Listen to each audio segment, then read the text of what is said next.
정치 사회적으로 논란이 뜨거운 이슈에 대해 다양한 의견을 들어보는 맞짱 토론 시간입니다. 오늘은 어제 저녁이죠. 생방송으로 진행된 문재인 대통령의 국민과의 대화를 먼저 평가해 보겠습니다. 그리고 여야 모두 당 안팎에서 인적 쇄신 요구가 갈수록 커지고 있는 상황에서 당내 분위기 어떤지 들어보도록 하겠습니다. 먼저 출연자들을 소개해 드립니다. 제 오른쪽입니다. 이재정 더불어민주당 대변인 나오셨습니다. 네, 안녕하세요. 네, 안녕하십니까?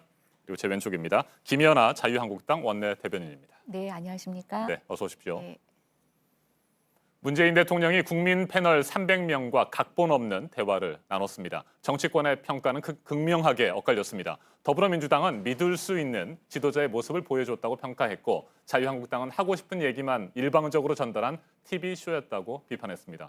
토론 시작하겠습니다. 네, 당의 공식 논평 제가 방금 전해드렸습니다. 두 분께서는 당의 공식 입장에서 크게 벗어나지는 않겠습니다만 어떤 생각을 가지고 계신지 들어보도록 하겠습니다. 먼저 이재정 대변인.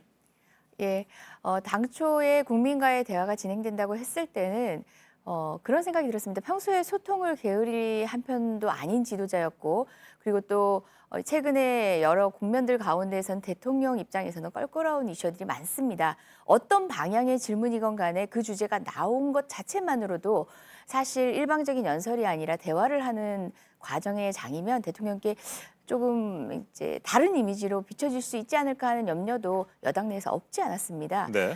굳이 꼭 이 공간이 아니어도 소통은 할 수 있으니까요. 그간 지도자들 대부분, 대통령들 대부분이 기자들하고만 또 짜여진 순서대로의 어떤 기자 간담회만 보여주던 모습에서 계속 우리 그 문재인 대통령님은 좀 다른 행보를 보여주시기도 하는데요. 국민과의 대화, 그것도 300여 명이 가까운 국민과의 각본은 드라마라고 평가하셨지만 그 시간들이 여당 입장에서는 굉장히 조마조마한 시간이었습니다. 그럼에도 불구하고 16,000명 가운데 엄선된 300분이었습니다. 여러 분야에 대한 질문을 아우를 수 있는 그런 이제 국민들이었고요. 특히 질문 내용들을 보면은 여러분들께서 듣고 싶어 하는 내용을 국민들이 물으셨습니다. 누군가의 국민의 대표는 아니지만 이슈의 대표로 대신 질문하신 느낌이 들었는데요. 저는 어떤 질문에도 일부러 애써 감추지 않고 가감없이 말씀 주신 모습이 되려 때로는 불편한 내용이지만 그 솔직한 말씀을 통해 가지고 국민이 신뢰를 더 부여할 수 있는 계기가 되지 않았을까 하는 생각이 들고요. 그 질문들은 대통령만 들었어야 할 내용이 아니라 바로 여당을 포함해서 우리 국회 그리고 또 각 정부 책임지는 국민을 위해서 일을 해야 할 모든 주체가 들어야 할 이야기라는 생각이 들었습니다. 네, 각본이 없는 대화였기 때문에 약간의 소란도 좀 있었던 것 같고요. 네. 아쉬운 점은 없었습니까? TV 쇼가 아니기 때문에 어색할 수밖에 없겠죠. 그리고 또 300여 명이 모두가 그 자리에서 대통령과 한마디씩 하고 싶어 달려오신 분들입니다. 자발적으로 지원도 하셨고, 그리고 또 그 이슈 가운데에서 대통령이 미처 준비할 수 없는 내용도 분명히 있었을 겁니다. 그럼에도 불구하고 그런 어색함은 쇼가 아니라는 측면에서는 모든 국민이 이미 이해할 수 있는 측면이기 때문에 저는 조금은 성기더라도 그 진정성에 국민들도 공감을 해주시지 않았나라고 평가해 봅니다. 네, 그런데 자유한국당에서는 일회성 TV쇼였다 이렇게 비판을 했군요. 네. 일단 제 개인적인 좀 소감을 말씀을 네. 드리자면 좀 색다른 쇼라는 의미를 그러니까 지금까지 어떤 딱딱한 대통령의 기자회견이나 국민과의 대화보다는 분명히 좀 유연한 모습을 보였던 것은 저는 인정을 합니다. 근데 지금 경제적인 상황이 그림상으로는 굉장히 자유로운 토론 같고 또 좀 유연한 모습, 중간에 셔츠만 그러니까 자켓을 벗으신 모습 자체는 조금 더 국민들과 허심탄회한 대화를 하시겠다라는 그런 제스처로도 읽혔습니다. 근데 말씀하신 것처럼 각본 없는 그런 대화였다라고 하지만 저도 대변인으로서 방송에 나가보고 진행자도 방송을 해보시겠지만 네. 그 각본이 어디까지를 얘기하느냐에 따라서 좀 틀린데요. 그런 면에 있어서는 예전보다는 좀 유연한 어떤 각본이었지만 여전히 국민들에게 있어서는 진짜 하고 싶은 말은 전달되지 않았던 그런 대화였다고 생각이 됩니다. 저는 이제 어제 그 대통령의 말씀을 들으면서 16,000명 중에 300명이 뽑혔다고 하는데 어떤 방식으로 뽑으셨는지는 모르겠지만 만약에 그쪽에서 정말 대통령을 반대하고 대통령에게 실망한 분들은 뽑히지 않았거나 아니면 이제는 지원조차 하지 않는 사실은 반쯤 포기된 그런 상황이 아닌가라고 좀 생각을 하게 됐고요. 또 하나는 저는 이제 막스 베버의 소명으로서의 정치가 좀 생각이 났습니다. 정치에는 신념윤리, 책임윤리가 있다고 하는데 어제 저는 대통령의 전반기 자화자찬 평가에 이어서 이제는 이 문재인 정부에 있어서는 어떠한 책임윤리나 신념윤리까지도 사라지고 진영윤리만 남아있구나라는 생각이 들었습니다. 정말 뼈아픈 소리가 나왔나, 그다음에 대통령으로서 진정한 사과가 있었나라는 것을 보면 그동안 본인들이 하셨던 얘기들을 계속 반복하는 얘기. 그래서 네. 국민들에게 좀 실망을 줬다는 생각이 들었고요. 뭐 특히 이제 제가 좀 관심 있게 보는 부동산 분야 때문에 저는 어제 조금 굉장히 놀랐습니다. 부동산 가격 꼭 잡겠다고 그러셨죠? 근데 정말 지금 얼마나 올랐는지 체감하고 계시는지, 특히 서울의 집값이 왜 올랐는지, 이런 미친 집값이 된 원인 제공을 누가 했는지, 그럼 여태까지는 도대체 뭘 하셨다는 건지 저는 좀 되게 답답하다는 생각을 들었습니다. 네. 네, 부동산 문제에 대한 평가까지, 답변에 대한 평가까지 해주셨습니다. 뭐 여러 가지 아쉬움도 좀 있을 수 있겠습니다만 국민들이 실제로 대통령을 만나서 뭔가 자신들이 하고 싶은 얘기들을 속 시원하게 털어놓고 의견을 구하고 뭔가를 요청하는 부분에 있어서는 긍정적으로 평가할 수 있지 않겠습니까? 뭐 일단 형식에 네. 있어서는 과거보다는 굉장히 많이 유연해졌고, 또 우리가 이제 국민들이 굉장히 많이 그런 자발적인 참여에 대해서 많이 지원하고 계시니까 저는 그런 것들은 진일보했다고 보여집니다.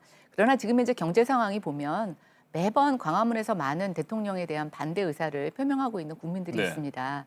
그리고 또 자유한국당이 대변하는 국민들의 목소리도 있는데 어제 그런 부분에 있어서는 목소리가 여전히 전달되지 않았다라고 보면 대통령의 숙제는 이제 대통령의 뜻을 같이 하지 않는 사람들, 또 실망한 사람들, 그것 때문에 고통받고 있는 사람들의 목소리를 어떻게 담아가느냐라는 건데요. 그 부분에 있어서 저는 여전히 아쉬웠다고 생각이 됩니다. 네, 뭐 중요한 이슈들이 어제 많이 다뤄졌는데 부동산 가격에 대한 얘기를 하셨으니까 그 부분 짤막하게 의견을 좀 들어보고 갈까요? 부동산 가격을 꼭 잡겠다. 문재인 네. 대통령이 이렇게 네. 대답을 했습니다.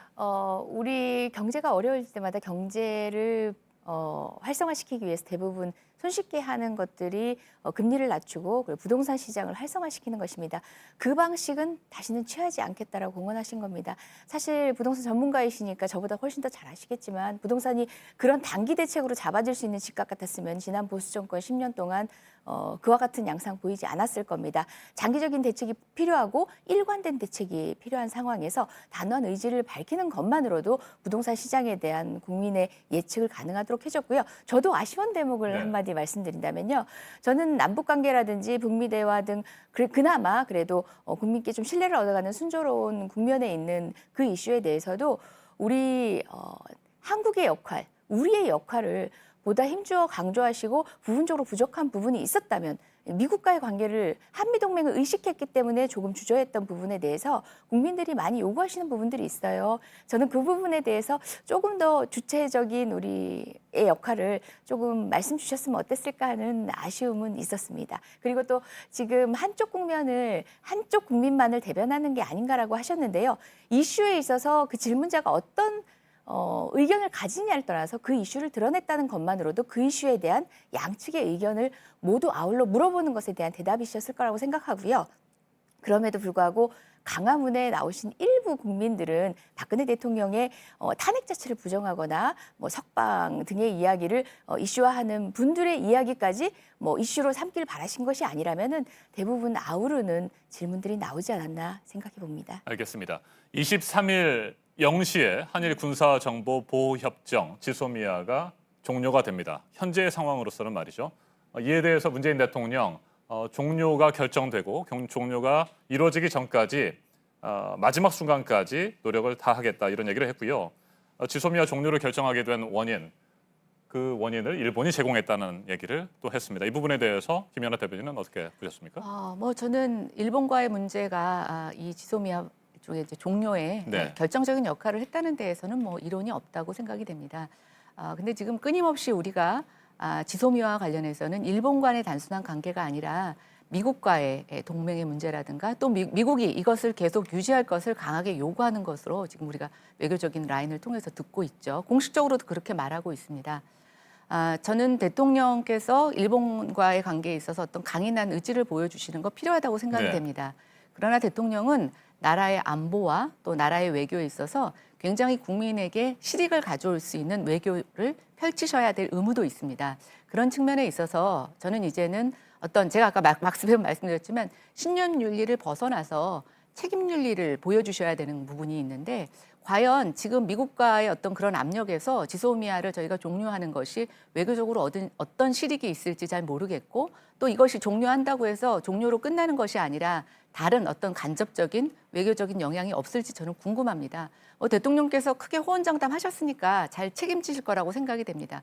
그러나 야당 정치인으로서 굉장히 걱정이 앞서는 것은 분명합니다. 네, 일본 아베 정권의 태도 변화가 있지 않으면 종료를 할 수밖에 없다는 지금 현재 입장이잖아요. 문재인 대통령이나 우리 정부의 입장이. 네네. 이 부분은 어떻게 생각하세요? 외교라는 것은 겉으로 드러나는 것과 속으로 이제 이렇게 왔다 갔다 하는 내용이 다를 수가 있습니다. 저는 지금 하시는 말씀이 겉과 속이 좀 다르기를 바랍니다. 일본에게 강경한 외교적 메시지를 보내고 계시지만 실무적으로는 끊임없는 접촉을 통해서 이 문제를 해결할 수 있는 방안을 모색하시는 것도 열려 있을 거라고 생각이 됩니다. 근데 만약에 그렇지 않고 시종일관 저렇게 강한 메시지만으로 일관한다는 것은 외교 관계에 있어서 서로 관계를 맺지 않겠다라고 하는 강한 표시라고 보여집니다. 그런 측면에 있어서 지금 우리의 상황이 그렇게 강경 일변도로 나갈 수 있는 그런 상황인지에 대해서는 좀 의구심을 갖고 있고요. 저는 뭐가 됐던 간에 대통령이 우리에게 가져야 되는 것은 외교적인 실리라고 보여집니다. 그리고 외교적으로 있어서의 안전 문제라고 생각이 되는데 지금 북한과 중국, 러시아, 일본의 관계를 여러 가지로 봤을 때 저희는 정말 지금 현명한 선택을 해야 되는 중요한 시기라고 생각이 됩니다. 네, 지소미아와 관련해 일본에 대한 강경한 태도가 유지되고 있다. 이런 부분에 대해서 말씀을 해주셨는데 이 강경한 태도에 대해서 어떻게 생각하시는지요? 예, 지소미아가 국제 정세적으로는 두 축이 있습니다. 하나는 한일 과거사 그리고 거기에 비롯된 지금 현재 신뢰관계에 기반을 하고 있긴 하죠. 외견적으로는 그렇습니다. 하지만 지소미아가 한일 간의 협정인 양 보이지만 사실은 한미동맹, 그러니까 한미일 동맹, 사실 한미일 동맹은 존재하지 않습니다. 한미일 동맹을 원하는 미국의 인도 태평양 전략의 한 축이기도 했습니다. 박근혜 정부 당시에 사실은 당시 모든 조약이나 협약이 이루어지는 통상적인 모습과 다르게 급하게 진행된 측면이 있는 것들이 바로 미국의 강력한 요구 때문이었는데요. 그럼에도 불구하고 당사자인 일본 간의 관계에 있어서 상대를 신뢰할 수 없고 안보적으로 신뢰관계를 유지할 수 없는 상태에서 군사협정을 유지한다, 군사정보를 교환한다, 그것은 어불성설이죠. 그런 까닭에 박근혜 정부는 과거사와 관련된 판결을 미루는 방식으로 재판에 개입해서 이 국면을 그냥 미봉에 그쳐왔던 겁니다. 이제는 그것을 본질적으로 해결해야 될 시기가 된 거고요. 미국 같은 경우는 지금 인도 태평양 전략에 중국과 대응하는 그 전선에 한국이 동참하길 바라고 있지만 한국이 정말 한국을 우려하고 한국의 이익을 극대화하기 위해서는 균형적인 시각이 필요한 겁니다. 지금 사강외교는 예전의 사강외교와 다릅니다. 인도의 아시아 태평양 전략, 인도 태평양 전략이 달라지는 순간에 우리는 우리만의 독자적인 외교 노선을 구축할 필요가 있고 그런 측면에서 한축으로는 한미동맹의 새로운 변화를 위한 보다 더 발전된 신뢰를 구축하는 것이 무엇인가를 고민할 때가 있고요. 방위비 분담 문제도 마찬가지죠. 또 한축에서는 지금 현재 지소미아와 관련해서 아무런 태도 변화도 보이지 않고 있는 일본에 대한 미국의 설득을 강하게 요구한 것입니다. 자주적 독립적 외교의 한 축을 미국에게 요구한 것이기 때문에 저는 조금 더 지켜보시면서 우리 국민이 뜻을 모아주시는 게 필요하지 않나 싶습니다. 네, 국회도 마찬가지고요. 네, 이제 사흘도 채 남지 않았습니다. 네. 지소미아 종료 시한이 말이죠. 그때까지 일본의 태도 변화가 없으면 역시 종료할 수밖에 없다는 생각이시군요. 예, 맞습니다. 네. 그리고 그것에 대해서 가장 시급하게 느끼는 것은 아마 이제 사실상 군사 우리 정보 교환을 통해서 한국 정부가 일본으로부터 듣는 이야기는 사실상 거의 없습니다. 그럴 수밖에 없는 게 대북 전제로 한 여러 가지 정보들은 일본의 입장에서는 지구의 유곽 때문에 사실상 확인할 수 없는 내용들이 많거든요. 전체적으로는 미국의 군사 안보에 관련된 내용들이기 때문에 그 부분에 있어서는 한미 관계가 중요한 것이고 미국이 보다 적극적으로 중재자 입장을 나서서 일본에 대한 어떤 요구를 하지 않는다면 지금 남겨진 시한은 별로 의미가 없지 않나 생각하고요. 우리 국민들도 너무 조급한 마음을 보이지 말고 여야 공의, 국민이 한 목소리로 우리 대한민국의 이익을 위해서 의견을 모아보면 합니다. 알겠습니다. 다음 주제로 넘어가 보도록 하겠습니다. 어제 국민과의 대화에서 문재인 대통령 조국 전 법무부 장관 지명에 대해서도 의견을 밝혔습니다. 결과적으로 많은 국민에게 갈등을 주고 분열하게 만든 점에 대해서 정말 송구스럽다 이런 얘기를 했습니다. 이건 어떻게 평가하십니까? 예, 조국 장관 얘기 잠깐 하기 전에 이제 지소미아와 관련해서 제가 이재정 대변인 얘기를 듣고 한마디만 좀 해야 될 것 같습니다. 그 대입제도 개편과 관련해서 그 국감 마지막까지 유은혜 교육부 장관이 정시 확대는 없다고 얘기를 했습니다. 많은 국민이 원함에도 불구하고 또 그런 필요성이 있음에도 불구하고 근데 이제 대통령 시정연설에서 바로 그게 뒤바뀌는 상황이 벌어졌는데요. 저는 이번에 지소미아 종료 말기 전까지 굉장히 강경한 입장을 보이는데 어느 순간 어떤 외교적인 구도 때문에 대통령이 하루아침에 말을 좀 바꾸시는 그런 일이 생기지 않을까라는 좀 걱정을 해보면서 그렇게 말씀드리고 싶습니다. 강한 의지 필요합니다. 제가 그렇지만 강한 의지보다 더 중요한 건 우리의 국익이라고 생각합니다. 그리고 국민의 안전입니다. 그래서 그 부분이 좀 관철됐으면 좋겠다는 네, 생각이 그러니까 들고요. 남은 4월 동안 어떤 변수가 발생할 수 있고 문재인 대통령이나 우리 정부의 입장이 바뀔 가능성도 있다 이렇게 보시는 저는 뭐 겁니까? 그거를 열어놓지 않는 것 자체가 더 이상하다고 네. 생각합니다. 그걸 열어놔야 저는 국민에게 더 솔직한 거라고 생각이 됩니다. 알겠습니다. 또 조국 장관과 관련해서 뭐 어제 어렵게 얘기를 꺼내셨어요. 이제 요즘 대통령 이렇게 발언을 보면 소득주도 성장이라는 단어가 이제 사라졌고 한동안 금기시하시던 이제 조국 장관에 대해서 이제 유감을 표명하시는 정도까지는 나오셨다고 생각이 됩니다. 국민들 입장에서 뭐 그 정도 발언 갖고 충분히 상처가 회복이 될까라고 의구심을 갖지만 그래도 과거보다는 조금 진일보된 발언이시라서 저는 다행이라고 생각이 됐습니다. 그런데 어제 저는 그 말미에 갑자기 무소불위의 검찰을 견제해야 되는 검찰 개혁으로 조국 장관의 얘기를 슬그머니 넘기시는 걸 보고 야, 여전히 대통령의 어떤 의식에는 조국 장관에 대해서 진정한 사과가 없구나 이런 생각이 들었습니다. 지금 수사가 정말 진행이 되고 있고 우리가 민주당이 많이 의혹이라고 얘기했던 것들이 정말 하나둘씩 사실로 나타나고 있습니다. 예전만큼 지금 언론이 보도가 되어 있지 않아서 국민들에게 회자되고 있지 않는 것 같지만 국민들은 다 알고 있습니다. 그때 우리가 정말 의심했던 것들이 사실로 드러나고 있구나. 그런데 이게 그냥 단순히 사과를 표명하시는 것으로 끝날 일인가라는 생각이 하나 있고요. 여전히 저희 쪽에서는 청와대 비서진들 또 민정수석실의 인사검증 라인들에 대한 대대적인 개편을 요구하고 있습니다. 아무도 책임지는 사람 없습니다. 그런데 이게 그것으로 진정이 될 것인가라는 의심이 들었고요. 또 이제 대통령의 여러 가지 말씀 중에 검찰 개혁을 얘기를 하시면서 지금 법무부가 특별수사에 대한 것들을 직접 보고받는 그런 개의안 지금 검찰 개혁안이 나오고 있습니다. 장관 대행이시라는 분이 사실은 그렇게 막강한 새로운 일들을 할 수 있는지에 대한 여러 가지 법적 해석의 논란도 나오고 있는데 여전히 어제 그 부분에 있어서는 조국 장관에 대한 것을 검찰 개혁으로 무마하는 그런 제스처였다라고 보고 있고 이제 국민들은 그런 부분에 있어서 속지 않는다라고 저는 믿습니다. 네, 조국 전 장관과 관련해서 청와대 비서진과 인사검증 라인에 대한 책임을 물지 않는 상황에서는 진정한 사과로 받아들일 수 없다 이런 입장이십니까? 그렇죠. 저는 누군가 책임은 져야 되지 않습니까? 그리고 이게 조국 장관의 인사뿐만이 아니라 문재인 정권 들어서서 여러 가지 인사 문제가 지적이 됐습니다. 그런데 그것에 대해서 어느 누구도 책임지지 않았습니다. 알겠습니다. 진정한 사과로 받아들일 수 없다는 자유한국당의 입장에 대해서 이재정 대변인 어떻게 생각하십니까? 예, 조국 장관 후보자로 인해서 그리고 또 장관으로 지명된 이후에 여러 가지 갈등 가운데 놓인 것 그 자체에 대해서는 여당도 유감을 밝히고 있습니다. 어찌되었건 간에 상대가 있는 정치에서 상대의 반응이라는 것이 결국은 이슈를 엮어가는 방식이 될 수밖에 없기 때문에 여러 가지 과제가 산적한 국회에서 그 하나의 이슈로 자꾸 몰아져 가게 되는 것은 야당 탓만은 할 수 없었겠죠. 저는 이제 그 사실상의 그 최전선이라고 싶은 김연아 대변인과도 여러 번 토론에 나섰지만 그 상황에서 안타까운 마음 없지 않았습니다. 여러 가지 성장을 위한 정부의 혁신 대책이라든지 뭐 지금 국가 안보와 관련된 이슈들 여러 이슈들을 놓치고 있는 게 안타까웠습니다. 그런 측면에 대통령의 사과가 아니었나 유감 표명이 아니었나 생각하고요. 하지만 분명히 조국 장관으로 인해서 그로 인해서 보여진 검찰 개혁의 필요성에 대해서는 전 국민이 동의하고 있습니다. 여기 전 국민이라고 하면 또 다른 국민이 있다고 하실 텐데요. 상당히 많은 수의 국민들이 검찰 개혁의 필요성을 절감하게 된 계기가 된 것은 사실입니다.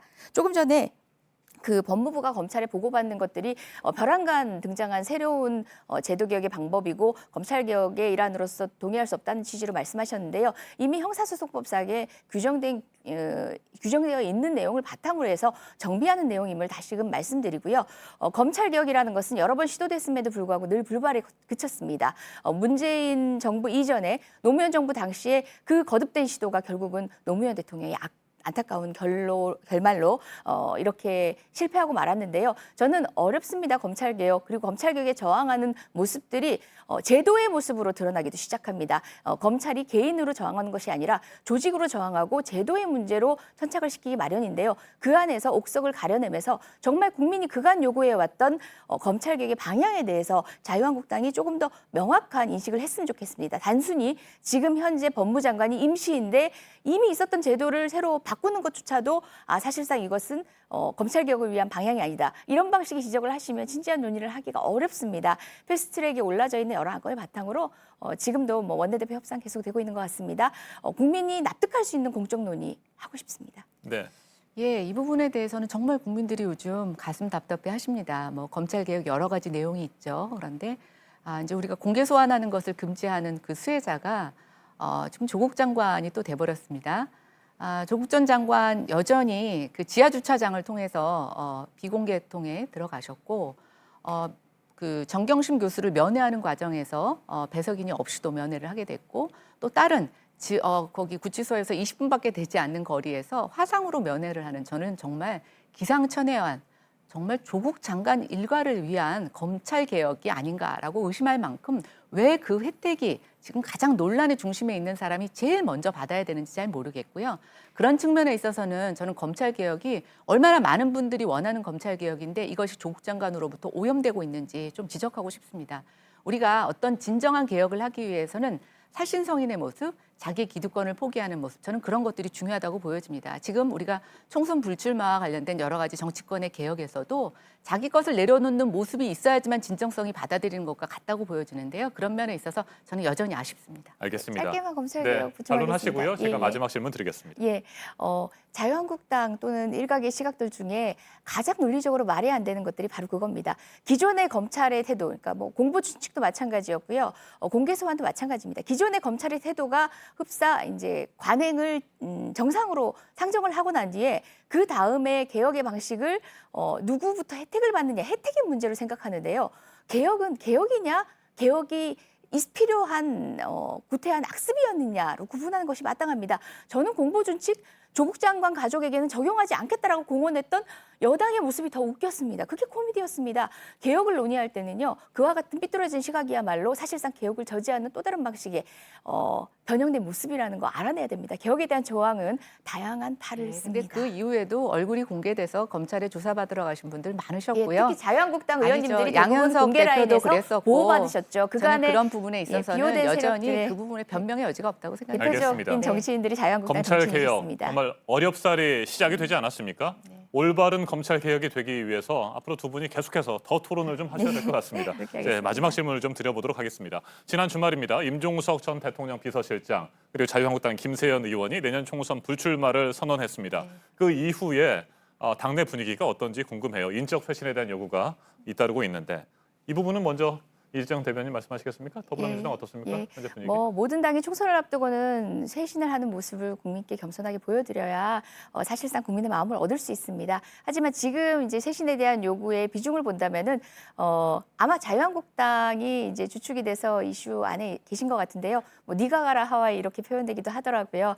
물론 더불어민주당 역시 늘 몸을 낮추는 상황에서 같은 방식의 비중으로 이제 말씀을 드리게 되는데 저희는 사실 공적인 쇄신을 구조적 쇄신을 지금 준비를 하고 있습니다.